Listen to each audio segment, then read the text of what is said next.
Hello, આજના વિડીયોમાં આપણે જોઈશું કે સૂકી ઉધરસ થવાના કારણો અને તેના ઉપાયો.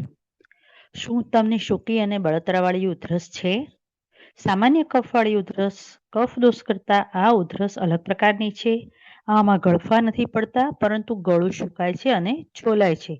આ સ્થિતિમાં વાત એટલે કે પવન અને પિત્ત એટલે કે અગ્નિના અસંતુલનને કારણે આ પરિસ્થિતિ ઊભી થાય છે. આયુર્વેદના મૂળભૂત સિદ્ધાંતો જે છે ત્રિદોષ કે વાત, પિત્ત અને કફ. તેમાં જે વાત એટલે કે વાયુ અને આકાશ તત્વના કોમ્બિનેશનથી વાત એલિમેન્ટ બને છે. ગતિ અને શુષ્કતાનું પ્રતીક છે. તેના અસંતુલનથી બેચેની અને સૂકી ત્વચા બને છે. પિત્ત તત્વ છે એ અગ્નિ અને જળ તત્વના સંયોજનથી બને છે. ઉષ્મા અને પાચનનું પ્રતીક છે. તેના અસંતુલનથી બળતરા અને એસિડિટી થાય છે.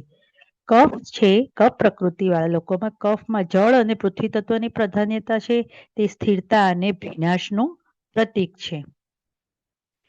હવે વાત પિત્ત ઉધરસના મુખ્ય લક્ષણોમાં આપણે જોઈએ તો સૌથી પહેલા તો ડ્રાયનેસ એટલે કે શુષ્કતા આવે છે. સતત આવતી સૂકી ઉધરસ હેકિંગ કફ જેને કહે છે તે. અને તેના કારણે ગરમી એટલે કે ગળામાં કે છાતીમાં બળતરા થવી, શ્વાસ લેવામાં તકલીફ થવી, શ્વાસ લેવામાં મુશ્કેલી થાય અને અવાજ આવે, વિઝિંગ જેને કહે છે તે થાય. વારંવાર તરસ લાગે, ઠંડા પીણા પીવાની તીવ્ર ઈચ્છા થાય. એ બતાવે છે કે તમારા શરીરમાં વાત અને પિત્ત છે એનું ઇમ્બેલેન્સ થયેલું છે. હવે આ સારવારનો મુખ્ય ઉદ્દેશ છે આપણે સંતુલન. આયુર્વેદ મુજબ આપણે દોષોની વિરુદ્ધ ગુણધર્મો દ્વારા સારવાર કરવી જોઈએ. તો વાત તત્વને બેલેન્સ કરવા માટે સ્નિગ્ધતા એટલે કે ભીનાશ અને હૂંફની જરૂર છે.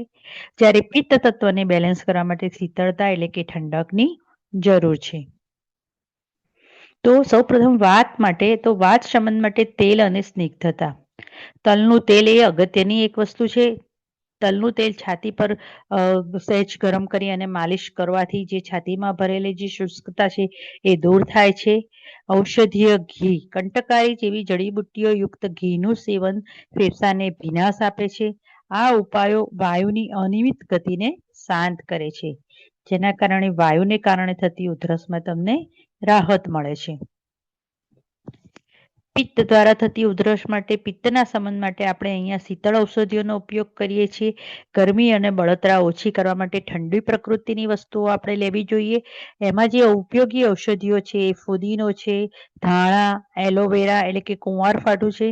અને પીવા માટે સામાન્ય તાપમાનનું અથવા તો થોડુંક ઠંડુ પાણી વાપરવું જોઈએ, જેના દ્વારા આપણે પિત્તને શમન કરી શકીએ. હવે ખાસ કરીને જ્યારે સૂકી ઉધરસ હોય ત્યારે આપણે આપણા આહારમાં શું ધ્યાન રાખવું જોઈએ આમાં જણાવેલું છે. શું ખાવું? પચવામાં સરળ અને પૌષ્ટિક ખોરાક લેવો. શું ન ખાવું જોઈએ? વધારે પડતા સૂકા, તીખા અને ગરમ મસાલેદાર ખોરાકથી દૂર રહો.